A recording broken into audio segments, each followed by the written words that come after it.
Off and running on the Krug Show. Hope everybody's having a great day. It is Thursday, April the 4th, 4:39 on the West Coast, 7:39 on the East Coast. And Broshmo's in the house, and we're going to do a 49er mock draft. Really fired up to have Broshmo back. We talked some draft with him last year, and it was good stuff. Broshmo, how are you, man? How's things in Tucson? Oh, it's not half bad. It's starting to get warmer here, so that's always nice being able to go outside in short sleeves, shorts in general. It's beautiful. Well, the 49ers, it's debatable what the needs are. Some would say it's offensive line. Some say defensive line. Some say it's a corner. Some say it's a linebacker. There's been an awful lot of talk about moving Brandon Ayuk, so is wide receiver in the mix, best player available. Going into the draft, before we get into the mock draft, which we're going to hammer out here, what do you think is the primary need for the 49ers come next Thursday night? Well, obviously, depending on what happens with Ayuk, which I imagine he stays. For me, it's the trenches. I think you got to find that heir apparent for Trent Williams. He's going to be 36 in July. I know that they really like their interior. I think they could definitely upgrade in spots. I mean, what Burford, he was like fine enough. They decided to bring in Feliciano. I can never say his name correctly, but he's an older journeyman type. So I feel like they can bring in some interior players that are kind of help. I just feel like the offensive line in general, and then I mean the loss of Eric Armstead, got to be looking eyeing that defensive interior class as well. So I feel like the trenches, but I mean, I guess technically also you could go with a corner opposite of Ward. I mean, you got it. I mean, was it Lenoir? I could never say Diamador. Diamador Lenoir. Yeah, Lenoir, like he's solid, but I feel like you could always bring in. I mean, it's the most volatile position in the NFL, corner. So you want to bring in depth, competition, talent. So you could always go corner, and this is a really good corner class. So honestly, that could be something they address early day 3 if they want. All right, let's fire away. Let's get into the mock draft. For these purposes, we decided we would use NFL Mock Draft Database Simulator. They're all a little different. I kind of like Database a little bit just because of how many names they have and how many people, how many different players are in there. Where if you go like Pro Football Focus, I mean, they have very few names, and even if you go and you pay the premium and you've got their best version of their mock, it doesn't seem like it's quite the same as some of the others. So we'll go database. We will also go draft. We'll go trade free. We won't make trades here because the one thing about database, it will offer you like 9 different trades and all kinds of picks. And I just think that I've done mock drafts on here where I could accumulate 25 picks if I wanted to. And that's probably not very realistic. So we'll enter the draft room right now. And here we have it. We have the Niners picking 31, 63, 94, 124, 132, 135, 176, 211, 215, 251. And we'll go up to the top and hit start, and away we go. All right, so now the thing's winding down. I put it on fast. So we'll see. We'll be at the Niners pick, and here we are. And as I said, we have 6 trade offers. We're going to ignore the trades for this purpose. So here we are at 31, and best player available, according to them, is Graham Barton. Donnie Mitchell, wide receiver from Texas, which probably will be popular with Kyle Shanahan. He was a wide receiver at Texas. A lot of Niner fans like Tyler Guyton, the offensive tackle from Oklahoma. Believe it or not, Bo Nix and Penix are there, but Darius Robinson, who was the practice player of the week award winner in Mobile at the Senior Bowl, he's on the board. Xavier Worthy, who ran that crazy 40, historic 40 at Indy. And then Ladd McConkey's there. Zach Frazier, if you want I think a really dominating center. Edgerrin Cooper, Braden Fisk, I think could be very popular with the Niners here. Peyton Wilson. A lot of options here. Where do you want to go? What are you looking for here at the top of the draft? Who do you want? I'm going to let you make all the picks. Oh, sweet. So, probably the top 2 guys on the board would be Barton and Guyton for me. Okay. I mean, Guyton, you get that heir apparent, maybe even get someone that could challenge Colton McKivitz. They're a right tackle, but a guy is just dude with all the tools when it comes to length, movement skills, some of the best movement skills in this class. Just needs a little more development. But man, Barden's versatility is so nice to have. Not an NFL tackle, probably, but knowing that he's played like the last 3 years over at on the left side, it's kind of nice. But I mean, you could get a center guard. I don't know, I feel like this offensive interior class is just like cuckoo bonanza. It's just nuts. It's really good. So I would probably go in on Tyler Guyton, just being really good value at this juncture. Now you did a deep dive on all the offensive tackles. What do you like about Guyton? Guy again, goes back to the tools, man. The movement skills are really good. He's a lot better than what he tested out at. If the length is insane at Mobile, he really showed how coachable he was, how just how he was constantly chatting immediately after each rep with the coaching staff there, and he would come back then have a dominant rep. He does, like, we had Anton Harrison come out last year, right, from Mhm. Oklahoma, Yeah. and I would say this With the is Jacksonville, right? yeah, and I really liked him, and I thought he was much more put together, at least in terms of, like, from a technical standpoint, footwork, hands, and whatnot. But Guyton definitely has a much bigger ceiling. You're working with a guy with a lot better play strength. There's probably a better way to phrase that. More powerful.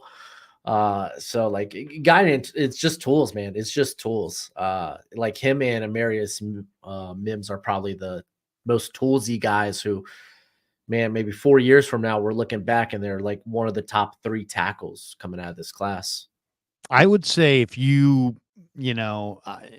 me, in my assessment of it, is if you ask 49er fans across the board, who's the most likely pick at 31? I think most of them would say Tyler Guyton. I think, Yeah. and I talked to Trent Williams in the locker room about Tyler Guyton, and obviously Trent went to Oklahoma, and he's a big fan. And I don't know if Guyton can replace Trent at left tackle, but man, he could be a plug and play right tackle. And what I love about Guyton is he's just a destroyer in the run game. I mean, it just Yeah. happens. And the Niners need to start being able to balance their attack. They run left when they need to get a first down. They need to be able to run left and right. And Guyton will give them that ability. All right. So we're now at 63. What's your mindset at this point? Is there you've got offensive tackle taken care of? Do you have a mindset of a certain position, or are you going BPA, best player available? You got Marshawn Nealand from Western Michigan. They worked him out. I'm a big fan of Rook Aurora from Yeah. Clemson. Hard to say, but he's fun to watch. If you want to go destroyer guard, Cooper Beebe from K-State is an absolute, body mover inside. I'm a huge fan of Blake Corum. I think Blake Corum's a star, and I might reach for him. Jonah Ellis is an edge rusher of note. There's a lot of good players here. What do you think? What do you want at 63? Yeah. Or do you want me to Typically, look at any one of these positions? I can also kind of go position by position and let you take a look at the board. okay. Typically, I like to go best player available, but also keeping obviously like positional, not value, but like need in Yeah. mind. So like Neelan would kind of fit that because I'm not the biggest fan of like Yatir Grossmatos, just a dude that kind of like floundered out at Carolina. But I mean, he's coming to Niners to be a rotation player anyway.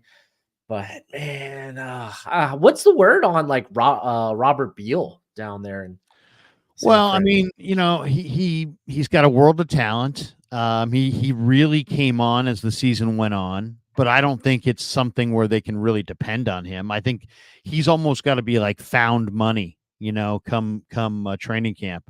He's Okay. athletic, he's talented, but I don't think you can rely on him. Okay, I mean, because that's what I was trying to think of. Like, is he going to be someone that maybe sticks to the roster? Because then Well, you're dealing with a pretty bloated edge room at that point. what do you think of these edge guys? Here's the edge position. You got Nealand, you got Brandon Dorless, who they worked out, who's kind of a bigger guy. Jonah Ellis, who's smaller, but man, he's got an incredible Switched spin up as move. hell. Um, I just watched a video last night on Austin Booker. I mean, he needs to get a whole lot stronger, but for a guy who lacks strength, he really sets the edge and he's got great length. Really, really exciting player. Javon Solomon had, I think, like 16 or 17 sacks Yeah, he for went nuts at Troy. Troy. Muhammad Kamara is really nice from Colorado State. He's just an inch or two short. There's some good players here. And I was looking at some sleepers last night, and I saw a sleeper defensive end that I just thought was amazing named Simon. Have you seen that guy at all? Simon. Yeah, and I'll tell you his first name too. Yeah, he was amazing. I mean, I'm watching this guy and I'm like, this guy, AJ Simon. He plays for University of Albany. Oh, well, there we go.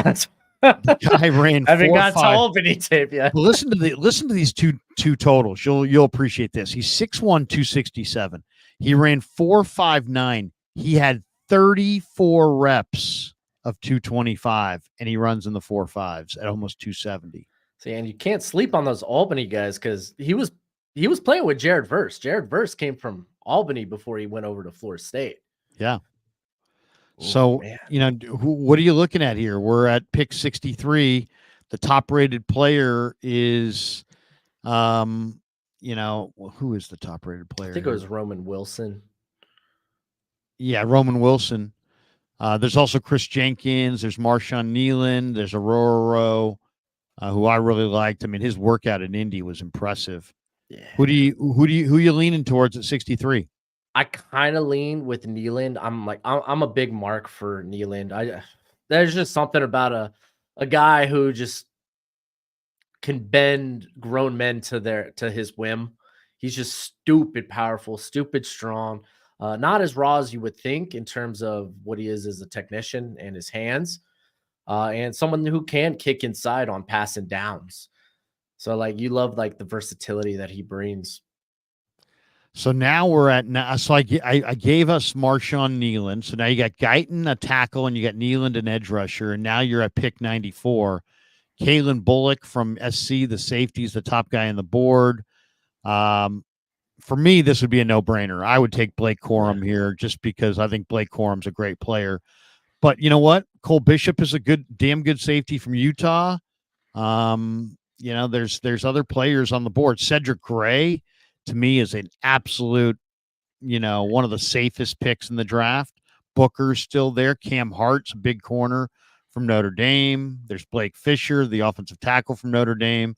Leonard Taylor, Dwayne Carter, who was a tremendous player at Duke. All day Ray Davis at running back. Who do you like at 94? Man. So like, I don't know. I typically like to stay away from running back when dealing with like the Niners, just because Sure. they're so good at like getting that in day 3.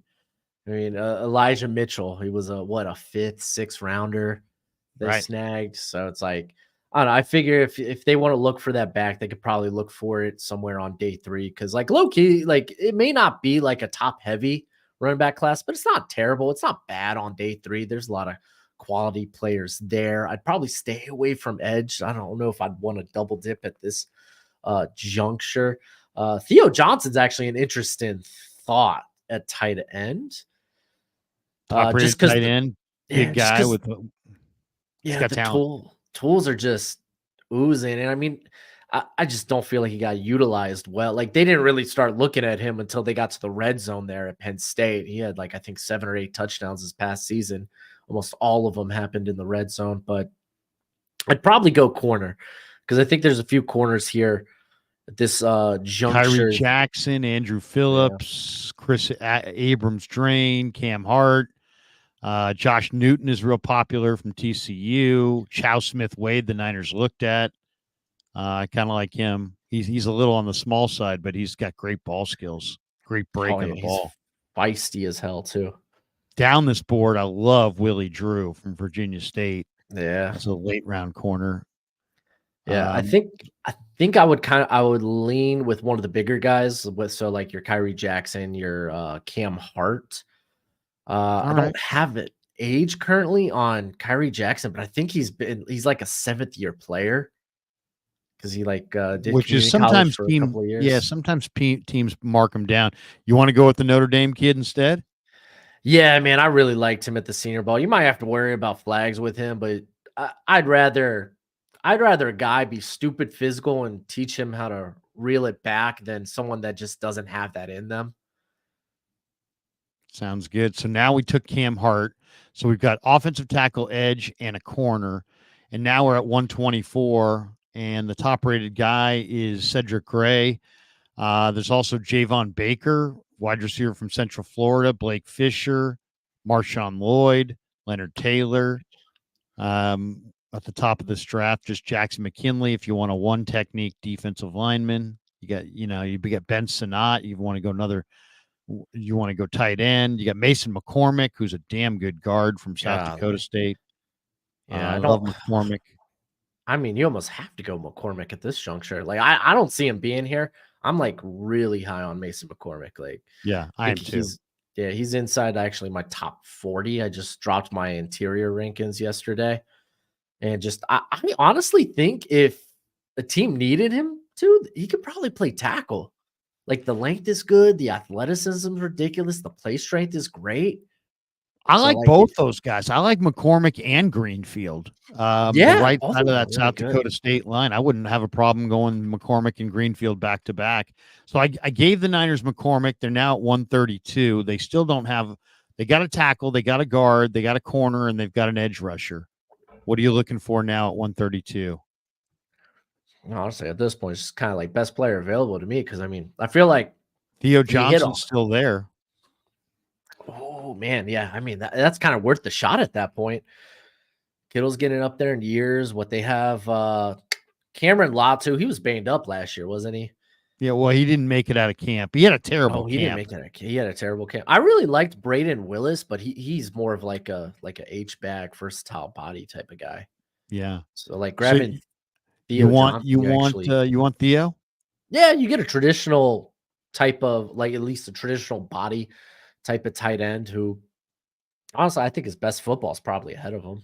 He's a huge body too. I mean, and good jumping ability. So now you're at 135, and we'll go back to all. You got Marshawn Lloyd is the top rated player on the board. There's Leonard Taylor, Audric Estime from Notre Dame, Dwayne Carter, McKinley Jackson, Javon Solomon, Muhammad Kamara, Garendo's nice. He runs in the 4.3s. Is he a halfback? Is he a fullback? You could go offensive line again. Javon Foster is one of my favorite offensive tackles. He's there. You can go corner with Chow Smith Wade. Where are you thinking now at pick 135? And I think at this point, like the running back talent at this juncture is just ludicrous.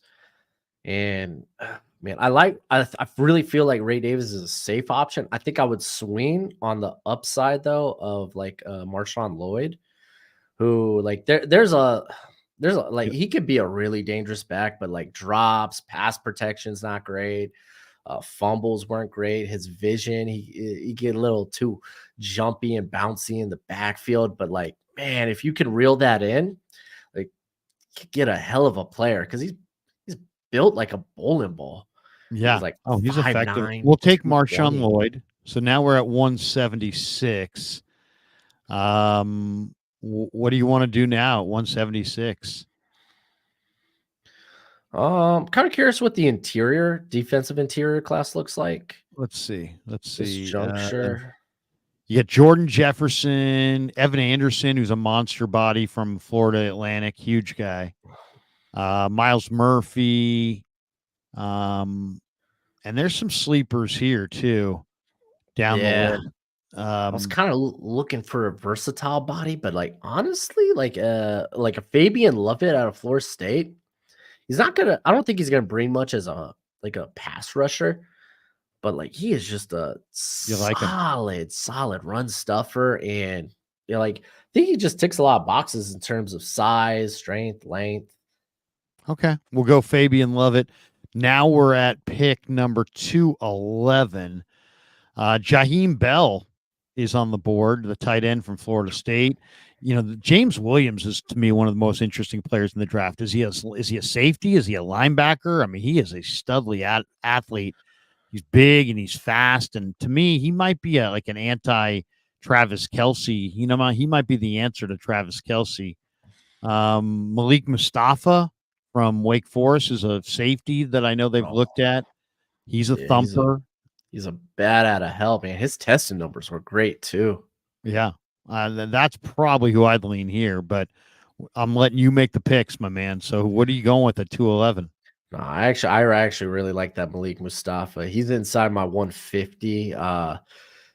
Dude, yeah, his pro day was nuts. You already knew, yeah, he was a thumper coming downhill. He's kind of a monster, but I didn't expect him to have like a 41.5 vert. The broad was really good. He ran, I think, close to sub 4.5. He may have been at like 4.52, but still, that's pretty darn good at the safety position. Yeah, 4.52. All right, we got two. So we went with Mustafa. We got 2 picks left. We got 215 and then 251. Jordan Jefferson's the highest rated player on the board. But we're in the beauty in the eye of the beholder category right here. Trevor Keegan was Michigan's captain. He's on the board. Who else is intriguing? Dejon Edwards, Sam Hartman, if you wanted a quarterback. Jalen Harrell had some good late workout numbers. He had a really good year for Michigan. There's Evan Williams, the safety from Oregon. Tyrese Knight had the best 10-yard split of any linebacker. He's there. Nathaniel Watson had a huge year for Mississippi State. Garrett Greenfield, you could get him right here. You could go offensive tackle again with Greenfield and have McCormick and Greenfield, the right side of that South Dakota State line. There's Gore's kid. I'm kind of shocked that he's still here on the board because I feel like he's a really good day 3 option. I figure it'd be like early day 3 with him because he gave me some legit Braxton Jones vibes where he might be honestly a guy that can start early and just kind of get by on his tools.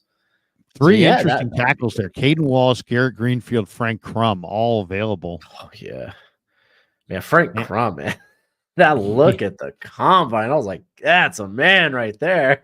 I'll tell you the other guy who's freaky, and I saw him in a video last night. The 6'9" offensive tackle Aneem Dankwa from Howard. Yeah, Jesus, he's a big boy. He is a huge. It's like kind of like last year. The guy went to the Browns, Dawan Jones. Oh yeah, Dawan Jones. Man, ended up being big steal too. Yeah. What do you think at 215? You want to go? I like Garrett Greensfield. I think, hey, let's keep the South Dakota State guys keep those guys together. Okay, might as well keep them on the same side at that too. Okay, so now we're going into pick 251, the last pick of the draft, and this is a pretty good draft right now. So far, you got Tyler Guyton, Marshawn Kneeland, Cam Hart, Mason McCormick, Theo Johnson, Marshawn Lloyd, Fabian Lovett, who I've got to study a little bit more. I haven't watched him a lot. Malik Mustafa, Garrett Greenfield, and now you're picking at 251. And the top players on the board, Sam Hartman, Dallin Holker, who's not a bad tight end, Caden Wallace, but you don't really need that. Nathaniel Watson, Gore, Bub Means can run really well. Jalen Carley's I'm not sure if he's a safety or a linebacker. Yeah. What are you thinking here in this final selection? Ladarius Henderson's still on the board. I don't know that you need more offensive linemen, but Michigan kid's kind of intriguing. Blake Watson's a good running back from Memphis. He already drafted really a running back. Too. Yeah.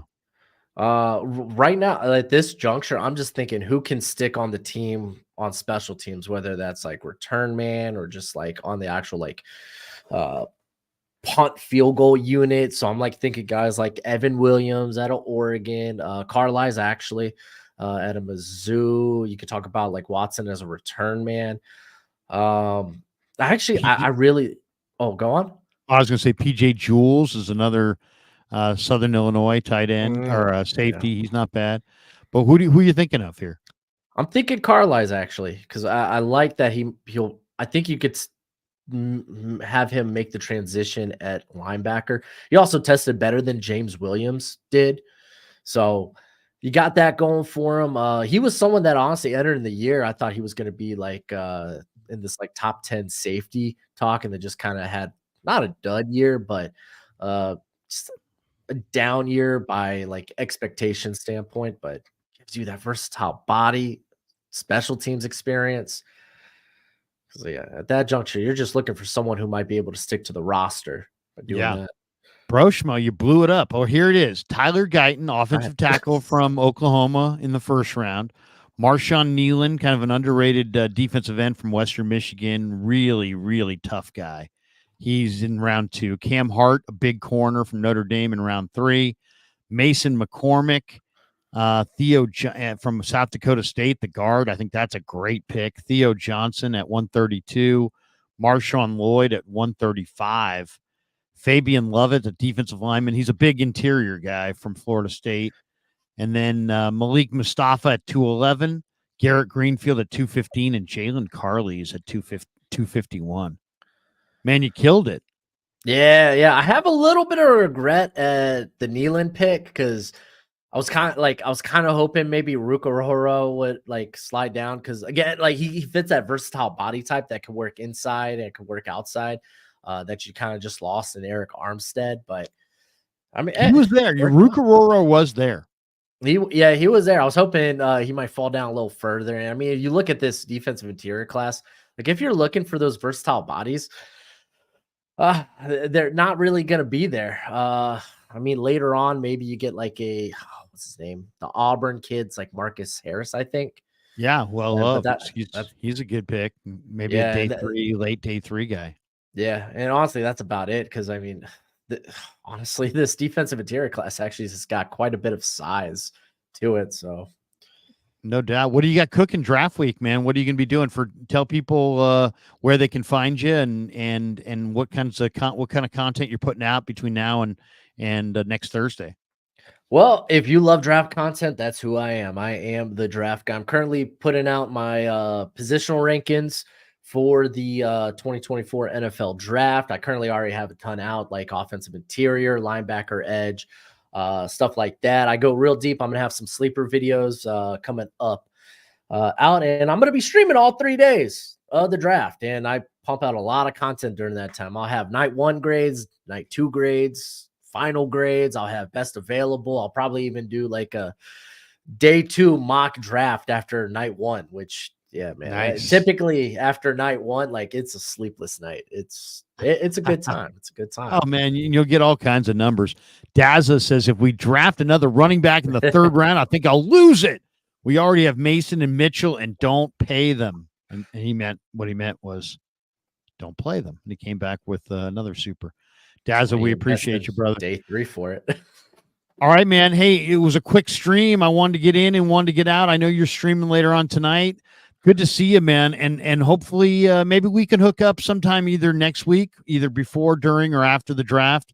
Love your content. Keep it rolling. And thanks for jumping in on the Krug Show. And you got any, I'll give you the last word. The last word. Well, if you didn't know, I'm a Dolphins fan, and I'm going to use my last word to rep my Dolphins. Fins up. Let's trade back. We don't have a lot of picks. And as a Dolphins fan and a draft content guy, I would really love to be talking about the Dolphins having more than like 4 picks a draft. It would be nice. Good to see you, man. Thanks to Pig and a Pickle, the title sponsor of the Krug Show. Thanks to Marin Auto Glass. Thanks to Underdog Fantasy, and thanks to Sport, our good friends in along the Monterey Peninsula. Our sponsor, Sharp Corner Sports Cards and Collectibles, and Anthony Catania. Thanks to all of our sponsors. Thanks to Broshmo. Thanks to anybody who watched this thing. Have a great rest of your night, and peace. Yeah, never met a man I've been scared of. Careful, you gon' get exactly what you asked for.